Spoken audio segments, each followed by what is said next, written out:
हर खबर पर होगी आपकी पकड़। डाउनलोड कीजिए एबीपी लाइव ऐप। अरे भाई, साई का दरबार है, वहां पर मैं इस शब्द का इस्तेमाल नहीं करना चाहती हूँ, लेकिन इनअप्रोप्रिएट कपड़े पहनकर कोई क्यों जाना चाहेगा? और अगर किसी ने चस्पा कर दिया, कोई निक्कर पहनकर तो नहीं जाएगा ना, क्यों जाएगा वहां पर? दुनिया की सबसे इंपॉर्टेंट, सबसे मॉडर्न अगर कोई जगह है, वहां पर भी पोप जो है वो झावा पहनकर खड़े रहते हैं, वो थोड़ी कोई निक्कर पहन के खड़े। अरे हर जगह का, मैं ऑफिस आती हूं तो यहाँ का एक ड्रेस कोड है, आप कोर्ट जाते हैं वहां का एक ड्रेस कोड है। अरे ये सब छोड़ दीजिए, आप पार्टियों में जाते हैं तो वहां का ड्रेस कोड होता है। औरतें अगर साड़ी में होती है उनको घर से, उनको वहां से लौटा दिया जाता है। तो ड्रेस कोड अगर साई संस्थान रख देता है तो तृप्ति देसाई इसमें किसी को दिक्कत क्या है? आपको लड़ना है तो उन क्लब्स में जाकर लड़िए ना, जहां कहते हैं साड़ी पहनकर आप नहीं आ सकते हैं, वहां जाकर लड़िए ना। ये देखिए, यहाँ पे सुनिए, साई संस्थान में शिरडी में देश विदेश से अलग अलग राज्यों से भक्त आते हैं। हर प्रांत, हर राज्य की जो है वो अलग अलग परंपरा है, और हर कोई भक्त आता है वो सभ्यता से ही आता है। आपने जो कहा कि कम कपड़े या निकर पहन के तो कोई मंदिर में जाता भी नहीं है, तो फिर ये नियम किस लिए है? ये नियम करना ही नहीं चाहिए। हमने चस्पा कर दिया। तृप्ति देसाई, आप रोम जा सकती हैं अपने हिसाब के कपड़े पहनकर। फॉरेनर आती है, आप मक्का और मदीना तो छोड़ दीजिए, वहां नहीं, वहां आप रोम जा सकती हैं। मैं कह रही हूँ आप रोम जा सकती हैं, वेटिकन जा सकती है अपने हिसाब का कपड़ा पहनकर। भाई वहां का एक एहतराम है, उस एहतराम के लिए तो आपको वो तो आपको रिस्पेक्ट तो करनी पड़ेगी ना। बाकी सारे भी मेहमान हमारे साथ हैं। तृप्ति जी, मैं आऊंगी, फिर कह रही हूं, मैं कई चीजों पर आपका बहुत आदर करती हूं, पर यहां मैं आपके साथ स्टैंड नहीं करूंगी। शुरुआत जरा मैं राहुल ईश्वर से कर लूं। राहुल ईश्वर, वाई शुड आई? नहीं, मैं इस बात से अग्री नहीं करूंगी। मैं दरगाह जाऊंगी, मैं दुपट्टा डालकर जाऊंगी, मैं सलवार कमीज पहनकर जाऊंगी, मैं वहां के हिसाब से जाऊंगी। मैं मंदिर जाऊंगी, मैं अपने बदन को पूरा ढककर जाऊंगी। एहतराम है भाई, मैं क्यों ना करूं इस बात का एहतराम? जो सख्ती की है उसका विरोध हम रूबिका जी, अरे कोई सख्ती नहीं है तृप्ति जी।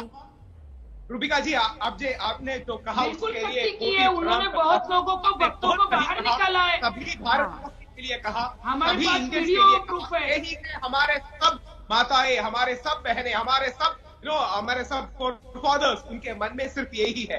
हर जगह का एक मूल्य है, डिग्निटी है, रेस्पेक्ट है। जब हम कोर्ट में जाता है वहां एक ड्रेस कोड है, हम रेस्पेक्ट करता है। जब एक पुलिस मैन आता है उसका एक ड्रेस कोड है, और जहां कहीं भी है ड्रेस कोड एक डिसिप्लिन, सेंस ऑफ रेस्पेक्ट के लिए माना जाता है। मेरे एक बहुत सौभाग्य हुआ, मुझे एक बार वतिकान जाने का बहुत सौभाग्य मिला और पॉप से मिलने का। वहां यही लिखा है कि प्रॉपर ड्रेस कोड पे आइए। क्यों प्रॉपर ड्रेस कोड? क्योंकि एक क्लब नहीं है, एक पार्टी जगह नहीं है। हर एक को हमारे संस्कृति और सभ्यता के अनुसार आना चाहिए। एक बहुत अच्छा काम आपने किया। एक स्यूडो मॉडर्निज्म, एक स्यूडो फेमिनिज्म, ये फेमिनिज्म का भी खिलाफ है। एक स्यूडो लिबरलिज्म, ये हमें नहीं जो लाना चाहिए हमारा सिर्फ आर्ग्यूमेंट में। ये सिर्फ एक लेम आर्ग्यूमेंट है। ये सब हमारा फ्रीडम है। हाँ, सभी का फ्रीडम है, पर फ्रीडम के साथ, लिबर्टी के साथ रिस्पॉन्सिबिलिटी भी है। लिबर्टी मतलब ये तो आपकी सभ्यता है, ये तो आपकी संस्कृति है, इस पर तो फक्र होना चाहिए भाई कि मैं साई के दरबार में जाऊंगी तो उस लिबास में जाऊंगी कि किसी को कोई आपत्ति ना। अब ये कह सकते हैं कि भाई अरे रूबिका लियाकत, तुम कौन होती हो लिबास डिसाइड करने वाली? अरे तो फिर कल को आप कहेंगे नहीं, हम शादी में लहंगा नहीं पहनेंगे, हम शादी में वो लाल जोड़ा नहीं पहनेंगे, हमारी जो मर्जी आएगी हम पहनकर। अरे बाकी सब जगह तो आप ड्रेस कोड निभाएंगे, और मंदिर की बात आएगी तो, और दरगाह की बात आएगी तो आप कहेंगे नहीं भाई, हमारी फ्रीडम जो है वो छीन ली जा रही है। मंदिर हो, दरगाह या कोई भी मंदिर हो, वहां पे अचानक ऐसे नियम क्यों आते हैं? क्यों किए जाते हैं? कोई बर्म्यूडा पे अगर पुरुष वहां पे भक्त आता है तो उसको लुंगी लाने के लिए क्यों भेजा जाता है? अभी लॉकडाउन है, लोगों को, भक्तों को वहां पे लूटने के लिए। इसके पीछे क्या मानसिकता है? अच्छा। महिलाओं को क्यों टारगेट किया जाता है? मतलब महिला नहीं, मैंने फिर पढ़ा, बार बार पढ़ा तृप्ति जी, अगर महिलाओं को टारगेट किया होता तो आज मैं आपके साथ खड़ी होती, मैं आपके साथ खड़ी होती। यहाँ पर बरमूडा अगर मर्द ने पहना तो उसे भी कह दिया कि बाहर जाइए भाई, आप तरीके के कपड़े पहन कर आ जाइए। अब संजय साईनाथ हमारे साथ बने हुए हैं। आपने एक चीज जिसे, अरे सुनिए तृप्ति जी, आपने एक पॉइंट मेंशन किया है, जरा उस पर बात कर ले। संजय साईनाथ, तृप्ति ये कह रही हैं कि इसके पीछे एक बड़ा नेटवर्क चल रहा है। पैसों की उगाही का नेटवर्क कि बाहर जाएंगे, फिर वो दुकानों से धोती खरीदेंगे, लुंगी खरीदेंगे, दुपट्टा खरीदेंगे, फिर उससे जो है। हालांकि तृप्ति जी, मैं ये सवाल पूछते पूछते मुझे ध्यान में आ गया, अरे भाई साईं के दरबार में तो इतना पैसा चढ़ता है, उसे क्या जरूरत है इन सब चीजों की। फिर भी साईनाथ जी जवाब दीजिए। नहीं, फिर भी वो ये करेंगे, चेंजिंग भारत रूम बनाना है उनको। की पौराणिक और सांस्कृतिक व्यवस्था में मंदिरों में वस्त्र का बहुत बड़ा महत्व है। और ये मंदिर है, लबर पॉइंट थोड़े ना है कि आप जैसे मर्जी वैसे जाएं। आप गुरुद्वारा में जाएंगे तो सर ढकना पड़ेगा, आप किसी दरगाह में जाएंगे तो आपको सर ढकना पड़ेगा, आप तरीके से जाएंगे, सलीके से जाएंगे। वैसे ही वहां एक ऐसा कुछ जरूरी नहीं किया गया है। एक वहां पे एक नोटिस जरूर चस्पा किया गया है कि आप एक सभ्यतापूर्ण वस्त्र में आए यहाँ पे, क्योंकि वो एक मंदिर है। पिछले कुछ दिनों में, कुछ सालों में ऐसा एक ट्रेंड देखा गया है कि जो तमाम देश के बड़े मंदिर हैं वो एक पिकनिक स्पॉट की तरह भी लोग यूज कर रहे हैं। सैटरडे संडे मनाने चले जाते हैं और वहां पे जो वो अपनी प्रदर्शन जो करते हैं वो मंदिर के अनुरूप नहीं होता। तो इस वजह से वहां जो कार्यकारी अधिकारी आए हैं उन्होंने एक नोटिस चस्पा किया है। कोई नियम नहीं लागू किया है कि ये नियम आपको मानना पड़ेगा या कहीं जाके धोती खरीद के आनी पड़ेगी। आप जाइए, आप तरीके से रहिए।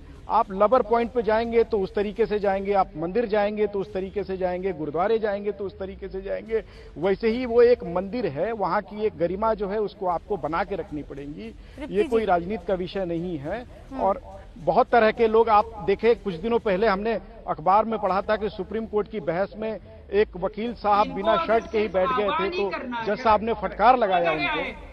तो इन सब चीजों को तो समझना चाहिए कि हम क्या वस्त्र पहन के जाएं।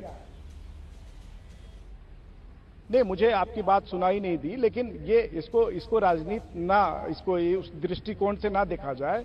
लेकिन ये जरूर है कि आप मंदिर जा रहे हैं तो वहां की गरिमा को बनाना आपका काम है, वहां की व्यवस्था को बनाना आपका काम है। मंदिर, मस्जिद, गुरुद्वारे ये जो है ये ईश्वर की जगह है, भगवान की जगह है, श्रद्धा की जगह है, नुमाइश की जगह नहीं है। जी, मैं फिर कह रही हूँ कि सिर्फ आपको, चूंकि आपको ये बात पसंद नहीं आई कि नहीं आह्वान क्यों कर रहे हैं, नहीं करना चाहिए, हम तो वैसे ही ऐसे कपड़े पहनकर जाते हैं, इसीलिए आप इसका विरोध करें, ये हालत के नीचे बात उतरती है।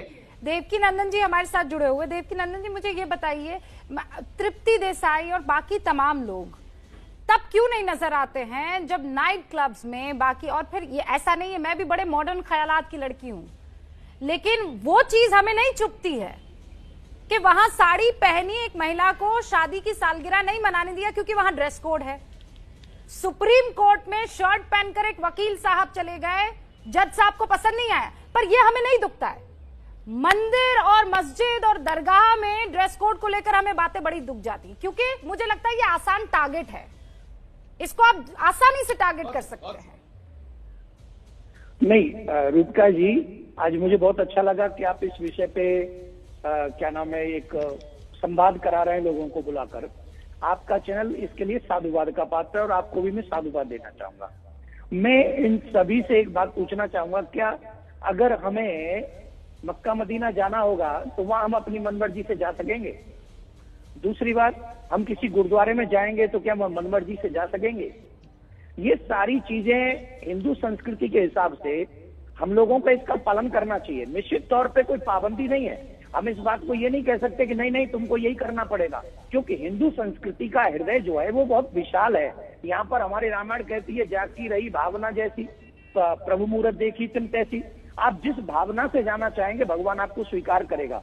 लेकिन एक बात और है, अगर मंदिर वाले यहाँ तक पहुंचे कि ये कह रहे हैं आप अपनी ड्रेस का ध्यान रखिए, तो ये हमारी सनातन पद्धति के जो परिवार हैं उनके लिए भी एक सोचनीय विषय ये है कि आखिर इन लोगों को ऐसी बात क्यों कहनी पड़ रही है।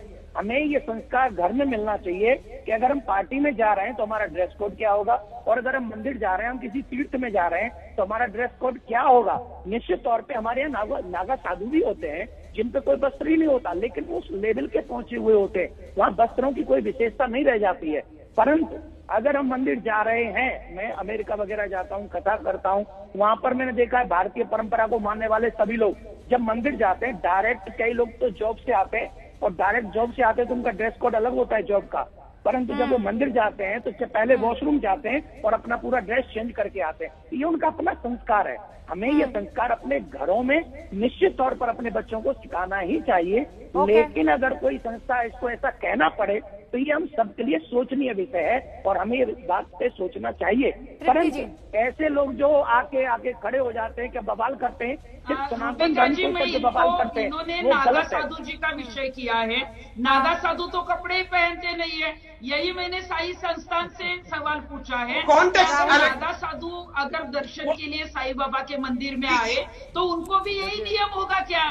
क्योंकि वहाँ पे उन्होंने कहा है कि आप क्या कह रहे हैं, पहनकर आना चाहिए। नागा साधु पहुंचते हैं, अरे भाई वो तपस्या करके पहुंचते हैं, ये कोई आसान बात नहीं है। आप अगर हम ये चैनल पे बैठे तो हम नागा ये नियम भक्तों को ही क्यों, उन पर ही शक्ति क्यों? अब अगर हम उस लेवल पे पहुंचेंगे तब कोई फर्क नहीं पड़ता है। एबीपी न्यूज आपको रखे आगे।